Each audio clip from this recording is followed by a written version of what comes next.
Hello everyone. तो आज से मैं आप लोगों का रिवीजन करवाने वाला हूँ। मैथ्स का जितने भी इंपॉर्टेंट फार्मूलाज है ना वो मैं रिवीजन करवाऊंगा, क्योंकि इसमें से बहुत सारे ऐसे फार्मूलाज हैं जो आपको डायरेक्ट एग्जाम में उसके क्वेश्चंस आ जाएंगे। और मैं जब प्रिपरेशन कर रहा था तब मैंने ये फार्मूला का कॉपी बनाया था, खुद से बनाया था, और ये मेरे लिए काफ़ी हेल्पफुल था। मैं बस इसको इसको सारे जितने भी चैप्टर्स हैं सारे फार्मूलाज देख के चला जाता था, उसी से बहुत सारे क्वेश्चंस मेरे बन जाते थे। तो आपके लिए भी काफ़ी हेल्पफुल होगा। तो रिवीजन हम लोग कर लेते हैं, काफ़ी हेल्पफुल होगा। हर दिन मैं एक एक वीडियो लाने का कोशिश करूंगा और 5-6 दिन में जितने भी चैप्टर्स हैं इंपॉर्टेंट सारे कंप्लीट कर देंगे जिसमें फॉर्मूलाज होते हैं। ठीक है, तो आज स्टार्ट करते हैं हाइट एंड डिस्टेंस से। हाइट एंड डिस्टेंस मतलब ऊंचाई और दूरी वाला जो होता है क्वेश्चन। पता ही होगा कि अगर कोई एक पर्सन एक कोई बिल्डिंग है, उसको बिल्डिंग 30 मीटर की दूरी से देख रहा है, तो अगर उसका डिस्टेंस इतना है तो बिल्डिंग की ऊंचाई कितनी होगी, ये वाला है। ठीक है, तो सबसे पहले इसमें एंगल ऑफ एलिवेशन होता है और एंगल ऑफ डिप्रेशन होता है। एंगल ऑफ एलिवेशन जो होता है, अगर आप कहीं खड़े होकर के देख रहे हो और कोई ऊंची बिल्डिंग को देख रहे हो तो उसको एंगल ऑफ एलिवेशन बोलते हैं, उन्नयन कोण और अवनयन कोण। और कोई बिल्डिंग से नीचे वाला चीज को देख रहे हो तो अवनयन कोण होता है। और ये जो एंगल होता है वो बराबर ही होता है, जो ये एंगल और ये एंगल बराबर होता है, एंगल ऑफ डिप्रेशन जो इसको बोलते हैं। ठीक है, इसमें ना बहुत सारे जो क्वेश्चंस होते हैं ना डायरेक्ट बन जाते हैं एक ट्रेंगल से। जो इसमें क्वेश्चंस आते हैं कि वो जनरली जो होते हैं 30, 60, 90 वाले होते हैं या 45 डिग्री वाले होते हैं। और अगर हमें उनका रेशियो पता हो ना तो हम आराम से सिर्फ बिना मतलब कि पेन चलाए ही बहुत सारे क्वेश्चन का आंसर कर सकते हैं। जैसे कि मान लो जैसे कि अगर कोई जिसमें एंगल 30 डिग्री दिया हो, 60 दिया हो, तो उसका रेशियो एक होता है। जो 60 के पास वाला जो होता है ना, अगर वो x होता है, मान लो 60 के पास वाला x, तो जो 30 के साथ लगा हुआ साइड होता है उसका जो लेंथ होता है √3x होता है। और जो हाइपोटेनियस होता है, ये वाला बड़ा वाला जिसको बोलते हैं कर्ण बोलते हैं, वो 60 वाले का डबल होता है। तो मान लो अगर ये 50 मीटर है, अगर कोई बिल्डिंग का हाइट 50 मीटर है और 30 डिग्री का एंगल से देख रहा है, कोई उन्नयन कोण है, एंगल ऑफ एलिवेशन है, तो कितना दूरी है उसका बेस से, बिल्डिंग का बेस से वो कितनी दूरी पे खड़ी है, तो खड़ा है तो वो 50√3 हो जाएगा। बस कितना ईजी है। अगर क्वेश्चन आ रहा है कि एक बिल्डिंग है जिसका 50 मीटर ऊंचाई है और वो 30 डिग्री का एंगल उसको देखने में, सबसे ऊपर वाले पॉइंट को देखने में 30 डिग्री एंगल लग रहा है, तो बताइए कितनी दूरी पे खड़ा है। तो 50 है तो 50√3 आराम से हो जाएगा। और अगर बोलता है कि अगर एक सीधी रेखा खींचा जाए उसके चोटी से लेकर के, बिल्डिंग का चोटी से लेकर के आदमी तक जो खड़ा है वहां तक, तो इसका कितना, तो 100 मीटर का होगा ये। ठीक है, तो कितना इजी है। उसी तरह से अगर ये x है ना, अगर इसको x मानेंगे तो ये x/√3 हो जाएगा और ये x/√3 × 2। समझ रहे हो ना, उसी चीज को बस अलग वे में लिख दिए। समझ गए। तो ये तो 30, 60, 90 वाला हो गया। तो इसको याद रखना, 60 वाले के पास अगर x है तो 30 वाले का √3x होगा और जो विकर्ण होता है 2 टाइम्स होता है। उसके बाद 45 वाले में क्या होता है, 45 वाले में तो दोनों बराबर होता है 45, तो ये तो आइसोसेलेस ट्रायंगल हो गया। तो ये और ये बराबर ही होता है, जो बेस होता है और हाइट बराबर ही होता है। और ये होता है √2 टाइम्स ऑफ x होता है, √2 टाइम्स x। ठीक है, तो मान लो कोई क्वेश्चन पूछ दिया कि अगर बिल्डिंग का हाइट 50 मीटर है, अगर कोई एक खड़ा है व्यक्ति दूर से देख रहा है 45 डिग्री का एंगल से उसकी ऊंचाई चोटी को देख रहा है, तो कितना डिस्टेंस पे खड़ा, तो ये 50 मीटर, तो ये भी 50 ही मीटर होगा और ये 50√2 होगा। ठीक है, ये हो गया। चलो अब तीसरा क्वेश्चन आता है, तीसरा टाइप का। तो ये 2 तरह का तुमको पता चल गया। एक चीज और तुम लोग को ध्यान रखना है, जैसे कि ये ट्रायंगल होता है, राइट एंगल ट्रायंगल। तो अगर ये थीटा है और ये अगर थीटा है, अगर h है और ये b है, बेस है, ये हाइट है, तो एक फॉर्मूला होता है जो b ये होता है ना, ये b बराबर हो जाता है h cot थीटा, याद रखना।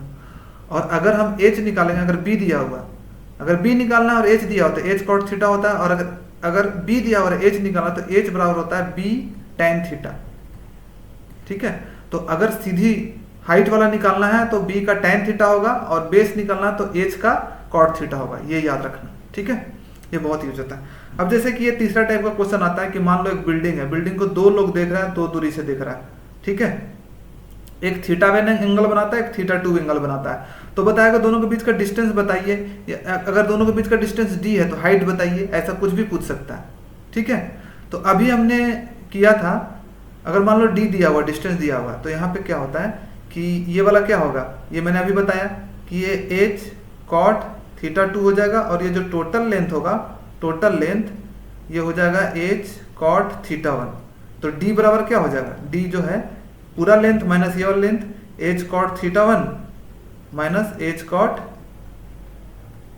थीटा 2 होगा कि नहीं। h को अगर कॉमन ले लेंगे तो cot theta 1 minus cot theta 2, तो यानी कि डिस्टेंस निकल जाएगा ऐसे। या फिर अगर h निकालना है तो h बराबर क्या हो जाएगा, h बराबर डिवाइड उधर चले जाएगा तो d by cot theta 1 minus cot theta 2। ठीक है, तो ये याद रखना। तो इस वाले फॉर्मूला से बन गया, h cot थीटा वाले फॉर्मूला से बन गया, जो भी दिया हुआ रहेगा बन जाएगा आराम से। उसी तरह से अगर एक साइड है, अगर ये बिल्डिंग के दोनों साइड में है, अगर ये बिल्डिंग है और बिल्डिंग के दोनों साइड में एक इस साइड में एक थीटा 1 एंगल बनाता है, यहाँ से एक थीटा 2 इधर से बनाता है, तो डी एच निकालिए। तो फिर उसी तरह से ये क्या हो जाएगा, एच कॉट थीटा 2 और यहाँ पे एच कॉट थीटा 1, और दोनों का जोड़ेंगे तो डी होगा, H cot theta 1 plus theta 2 equal to D. तो अगर एच निकालना तो एच कॉमन लेके D by cot theta 1 plus cot theta 2। ठीक है, तो ये वाला फॉर्मूला भी याद रख सकते हो। एक स्पेशल केस होता है कि जब मान लो बिल्डिंग है, एक बिल्डिंग है और उसके दोनों एक ही तरफ दोनों खड़ा है, दो व्यक्ति खड़ा है, और एक 30 डिग्री एंगल बनाता है, एक 60 डिग्री जब एंगल बनाता है, तो पता है क्या होता है, अगर मान लो कि दोनों का गैप है 60 और 30, दोनों का आदमी का गैप ए डिस्टेंस है, तो जो बेस से पहले वाला व्यक्ति का जो डिस्टेंस होगा ना 60 डिग्री वाला का, वो a/2 होगा। मान लो ये दोनों का गैप 100 मीटर यहाँ पे, तो ये 50 मीटर होगा। अगर ये 50 होगा तो ये 100 होगा। ठीक है, और ये 30 है तो ये टोटल 60 होगा, और ये 60 है तो ये 30 होगा। देखो ये 30 और ये 30, यानी कि ये वाला लेंथ और ये वाला लेंथ भी बराबर होगा। ठीक है, तो अगर ये a है तो ये भी a हो जाएगा, समझ गए। और फिर उसके बाद तो निकल ही जाएगा, अगर ये निकल गया तो ये निकल जाएगा। बताया था कि ये √3 टाइम्स होता है। अगर ये 60 है, यहाँ पे 60 एंगल बना रहा, तो 30 वाला जो होता है एंगल बनाता है, वो हमेशा जो 60 वाला बेस होता है उससे √3 टाइम्स a/2 हो जाएगा। और इसका डबल होता है ये 60 वाले का। तो जो भी केस घुमाओ, इधर उधर घुमाओ, ये वाला जो 30-60 वाला रेशियो यूज करोगे तो आराम से 30-60-90 जैसे दिखा तो ये वाला यूज कर लेना। ठीक है, आई थिंक कि समझ में आ रहा होगा आप लोगों को। थोड़ा बड़ा जो पढ़ा होगा उसी को समझ में आएगा, हाइट एंड डिस्टेंस। एकदम नहीं पढ़ा होगा उसको थोड़ा कम समझ में आएगा। उसके बाद एक कॉम्प्लीमेंट्री एंगल होता है। मान लो थीटा 1 थीटा 2 कॉम्प्लीमेंट्री है, दोनों मिला के 90 हो रहा है, एक 50 है और एक 40 है। तब हम कैसे डिस्टेंस निकालेंगे या फिर हाइट कैसे निकालेंगे। उसी तरह इसमें क्या करना होता है कि h बराबर जो होता है √d1/d2 होता है, अगर कॉम्प्लीमेंट्री होता है। तो याद रखना, जब दो एंगल हो और दोनों कॉम्प्लीमेंट्री हो, और तो जो हाइट होता है वो √d1/d2 कैसे निकलता है। h बराबर क्या लिख सकते हैं, d2 को d2 बराबर h cot थीटा 1 और d1 बराबर h cot थीटा 2 लिख सकते हैं। दोनों को मल्टीप्लाई करो, d1/d2 बराबर h² cot theta 1 cot theta 2। अगर एक्चुअली 90 है दोनों का, तो cot theta 2 tan cot theta 1 into cot theta, ये tan थीटा 1 होता है ये, तो tan और cot जब मिलाते हैं तो 1 हो जाता है। तो h बराबर √d1/d2 हो जाएगा। ठीक है, आई थिंक यहाँ से समझ में आ रहा होगा। अब नेक्स्ट चलते हैं, ये वाला फॉर्मूला, इसमें भी वही है कि अगर मान लो इसमें क्या केस है कि एक मान लो ये बिल्डिंग है। ठीक है, ये बिल्डिंग है, सॉरी सीधा लाइन भी नहीं खींचा जाता है मेरे से। ये बिल्डिंग है, ठीक है, और एक कोई देख रहा है खड़ा, तो उसको बीटा एंगल पे दिख रहा है, और एक हाइट से h हाइट से कोई देख रहा है, उसको अल्फा दिख रहा है उसका बिल्डिंग का चोटी का, और ये h हाइट है, ये डिस्टेंस d है। तो अब पूछ सकता है, कुछ भी पूछ सकता है इसमें। मान लो हाइट दिया है, पूछेगा कि d दे दो, अल्फा और बीटा दिया हुआ है, तो सब निकाल सकते हैं। कैसे निकाल सकते हैं, इसमें देखो बराबर क्या है, बराबर देखो क्या है, ये दोनों बराबर है ये, तो ये क्या निकल सकता है, इसको बोल सकते हैं d cot अल्फा बोल सकते हैं ना। बोला था ना कि हाइट जब हो और ये 90 डिग्री बना रहा हो तो इसका cot इंटू एंगल होता है, और इसका क्या होगा h plus d cot beta हो जाएगा बराबर, समझ रहे हो, d cot अल्फा बराबर h plus d cot beta. और जब h प्लस डी को एक तरफ करेंगे, इसी से फॉर्मूला निकला है, ठीक है। यहाँ पे अगर हम करेंगे तो हो जाएगा, अगर आप करोगे जैसे कि डी कॉट अल्फा बराबर H plus D cot beta, तो डी को एक तरफ करेंगे तो D cot alpha minus cot beta बराबर एच कॉट बीटा, तो डी बराबर, तो जो डी बराबर हो जाएगा H cot beta by cot alpha minus cot beta, ये वाला फॉर्मूला आ जाएगा। देखा, तो जो चीज बराबर उसको इक्वेट करने की कोशिश करो, उससे आ गया डी। और डी प्लस एच निकालना होगा तो डी से एच जोड़ देंगे, इसमें अगर एच जोड़ दोगे तो आ जाएगा आंसर, ठीक है।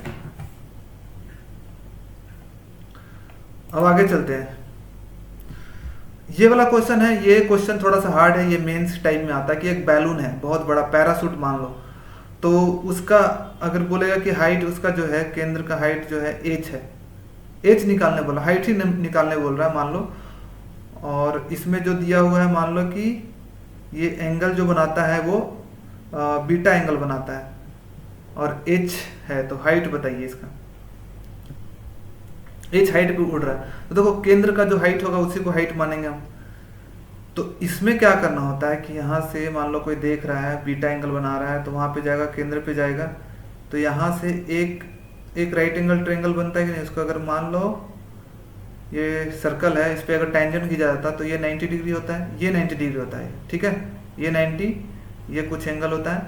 तो हमें हाइट कैसे निकालना होगा, हाइट तभी निकलेगा जब हमें इसका हाइट पता होगा, ये वाले का, और ये वाला का हाइट कैसे पता चलेगा हमें, जब हम इसको एंगल को मान लो अल्फा मान लेते हैं, मान लो ये एंगल अल्फा बनाता है, ये भी दिया हुआ अल्फा दिया हुआ कि ये जो एंगल है वो अल्फा बनाता है, तो ये अल्फा बटे 2 होगा, ये भी अल्फा बटे 2 होगा, ठीक है।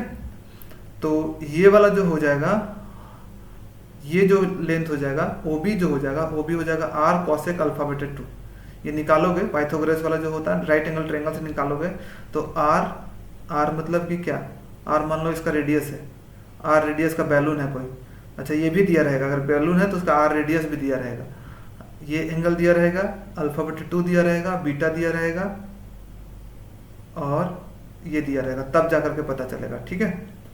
तो ये हो जाएगा आर कॉसेक अल्फा बटे 2, और ये पता चल गया आर कॉसेक अल्फा बटे 2। अब हम निकाल सकते हैं इससे फॉर्मूला से, तो अब इस पे अगर हम साइन थीटा लगाएं, साइन थीटा क्या हो जाएगा, साइन बीटा बराबर हाइट एच बाई ओबी, तो ओबी को क्या निकाले थे हम लोग, आर कॉसेक अल्फा बटे 2, तो एच निकालने के लिए क्या होगा, ओबी इंटू साइन बीटा बटे 2, ठीक है, ऐसे निकाल सकते हैं, याद रखना। मतलब इसका जो बेसिक है ना कि अगर गुब्बारा दे दिया जाए तो हमें सेंटर मानना पड़ेगा, एक रेडियस मानना पड़ेगा, सबसे पहले हमें उसका लेंथ निकालना पड़ेगा, इस वाले का लेंथ निकालना पड़ेगा, ये लेंथ निकाल लिया तब तो फिर राइट एंगल ट्रायंगल बन जाता है, इसका आराम से निकाल लोगे, ठीक है। एक ये क्वेश्चन है, अगर थीटा है और ये 90 माइनस थीटा है, एच हाइट है, 2h हाइट है, तो आप कैसे इसका एच हाइट निकाल सकते हो, हाइट कैसे निकाल सकते हो, तो ये भी इजी है। देखो x बराबर क्या हो जाएगा, h कॉट थीटा बराबर x हो जाएगा, और यहाँ पे एक और निकलेगा 2h कॉट थीटा, उसको tan थीटा कर सकते हैं, tan थीटा बराबर x, ये भी निकलेगा, दोनों को मल्टीप्लाई कर दो, इसको मल्टीप्लाई कर दो, 2h स्क्वायर बराबर x स्क्वायर, तो h बराबर क्या हो जाएगा, x स्क्वायर बटे 2 का रूट अंडर, तो x बटे रूट 2 हो जाएगा, ठीक है। वही tan मान लिए, ये क्या हो जाएगा, अगर h ही निकालना है, x पता है, तो ये h मतलब बराबर, ये वाला फॉर्मूला है, देख लो, आई थिंक समझ गए होगे इसको। बाकी ये वाला वही वाला क्वेश्चन है जो था, देखो ये वाला यही है जो ट्रायंगल बोला था ना कि अगर ट्रायंगल राइट एंगल ट्रायंगल है तो अगर ये h है तो ये h कॉट थीटा होगा, और अगर मान लो ये राइट एंगल ट्रायंगल अगर x है तो ये x tan थीटा होगा, ऊपर वाला जो लेंथ परपेंडिकुलर जो होता है, परपेंडिकुलर हमेशा tan बनाएगा, और जो बेस है वो हमेशा परपेंडिकुलर का कॉट बनाता है, ठीक है। अच्छा, इसी पेज में और भी एक आध क्वेश्चन है, ये कंपाउंड इंटरेस्ट का बता देता हूँ तेजी से क्या है, बहुत सारे लोगों को कंफ्यूजन होता है कि ये क्या था। तो ये कंपाउंड इंटरेस्ट में देखो जब भी आता है ना कंपाउंड इंटरेस्ट निकालने, सिंपल इंटरेस्ट तो हमें पता होता है कि अगर 4 साल का होता है तो 5% तो 20% हो जाएगा, लेकिन कंपाउंड इंटरेस्ट धीरे धीरे करके बढ़ते जाता है, जो उसका इक्विवेलेंट होता है 4 साल में बढ़ते जाता है। तो अगर हमें 4 साल का कोई निकालने बोल रहा है, अगर हम उसका इक्विवेलेंट पता है कि 4 साल के बाद क्या हो जाता है, तो कितना ईजी हो जाएगा वो क्वेश्चन को सॉल्व करना। तो वही था कि कुछ इंपॉर्टेंट 4 का, 5 का, 8 का, 10 का, 12 का निकालने के लिए एक फॉर्मूला भी बनाया था। जैसे 4 का है तो 4 का 1 साल में तो 4% होता है, 2 साल में सबको पता है कि 2 साल का क्या होता है, 2 ईयर का क्या होता है, 2 टाइम्स जो भी होता है रेट, 2 टाइम्स ए, मान लो रेट आर है, रेट प्लस आर स्क्वायर बटे 100 होता है। यानी कि जैसे 4 है तो 4 दूनी 8 और प्लस आर स्क्वायर 16 बटे 100 मतलब 8.1। 2 साल का निकालने में कोई दिक्कत नहीं होती। 3 साल का फॉर्मूला मैंने यहाँ बता दिया है और 4 साल का भी फॉर्मूला मैंने यहाँ बता दिया है, ठीक है। तो 2 साल का तो आराम से सभी लोग मैक्सिमम लोग निकाल सकते हैं। देखो 3 का तुम्हें 10 का तो याद रखना पड़ता है कि 10 का 10 21 33.1 4641 ये याद हो जाता है मैक्सिमम को, ठीक है। अगर ये याद भी कर लोगे तो बहुत अच्छी बात है, याद रखोगे तो एकदम तुरंत बहुत सारे क्वेश्चन ऐसे आएंगे कि अगर 4 साल के 4% के हिसाब से अगर उसका इंटरेस्ट रेट 3 साल में निकालिए तो 12.48 रहेगा, तो आपको कैलकुलेशन नहीं करना पड़ेगा, 5-7 सेकंड बच जाएगा। तो इसी के लिए मैंने याद करने के लिए किया था। फिर भी एक फॉर्मूला है 3 साल के लिए, क्या है कि 3 टाइम्स n कर दो, मान लो 4 है, 5 का निकालते हैं तो 5 टाइम्स इंटू n मतलब बनती है 15% तो हो गया, प्लस यहाँ पे प्लस क्या हो जाएगा, प्लस 3n स्क्वायर रेट का स्क्वायर, यानी कि और इन डॉट NQ। ये कैसे होता है ये देखो क्या हो, 3n स्क्वायर मतलब 3 इंटू n 5×5 प्लस NQ 125, लेकिन पहले 2 स्थान इसका रहेगा 3n स्क्वायर का, 25 या 75। उसके बाद ये पॉइंट के बाद का डिजिट है, ठीक है। ये 3n है वो पॉइंट से पहले है, जैसे 15 है 15.22 कुछ रहेगा, तो 15 से पहले का ये है 3n, पॉइंट के बाद 3n स्क्वायर 2 डिजिट ये होगा, उसके बाद का 2 डिजिट यहाँ से लेंगे तो 15 75 और NQ मतलब 125, तो 125 है तो 125 में 2 डिजिट लेना, तो हमें एक इधर आ जाएगा और 25 ऐसे लेते हैं, यानी कि 5 2 6 7 76 15.76, 15 इसका ले लिया और 76, ठीक है। अगर कुछ ज़्यादा है, जैसे अगर यहाँ पे 90 तक आता 2 डिजिट तक आता तो इसी के बाद 2 डिजिट लिख देते हैं, लेकिन 3 डिजिट आ गया तो जो पहला आ गया पहले उसके साथ इसमें ऐड कर देते हैं, ठीक है। तो ऐसे है, तो ये वाला फॉर्मूला यूज कर सकते हो 3n into 3n square plus NQ, तो कोई का भी निकल जाएगा। मान लो 10 का ही है तो देखो 10 का ही निकल जाएगा, यहाँ पे 3n स्क्वायर मतलब 100 300 हो गया, 300 देखो यहाँ पे 300 हो गया, हमें 2 डिजिट ही लेना है पहले का, तो 3 एक्स्ट्रा हो गया है, तो यानी कि 3 इसमें जुड़ जाएगा, 30 प्लस 3 33 इधर आ जाएगा, फिर 00 यहाँ पे। अब NQ और 10 का Q कितना होता है 1000 होता है, तो 1000 होता है तो 2 ही लेना है, एक यहाँ जुड़ जाएगा, तो 1000 मतलब 2 डिजिट 2 इसमें जुड़ जाएगा 10 33.1। और 4 का उसी तरह से है, 4 का थोड़ा सा और कॉम्प्लिकेटेड है, याद नहीं होता है, ये जल्दी से याद नहीं होगा, तो इतना ही कर लेना, ठीक है। तो आज का इतना ही है, कल हम जो करवाएंगे नेक्स्ट क्लास में जो करवाएंगे ज्योमेट्री में मैं कल स्ट्रेट लाइन और ट्रायंगल करवाऊंगा, फिर उसके बाद सर्कल एंड क्वाड्रिलेटरल, ठीक है। तो आज का इतना ही रखते हैं, जितना भी हो गया है उसको आप एक बार फिर से देख लेना तेजी से क्या क्या चीजें हैं, और आपको आई होप कि कुछ ना कुछ जरूर समझ में आया होगा, ठीक है। ओके, तो ये क्लास 1 था, क्लास 2 जल्दी अपलोड करेंगे।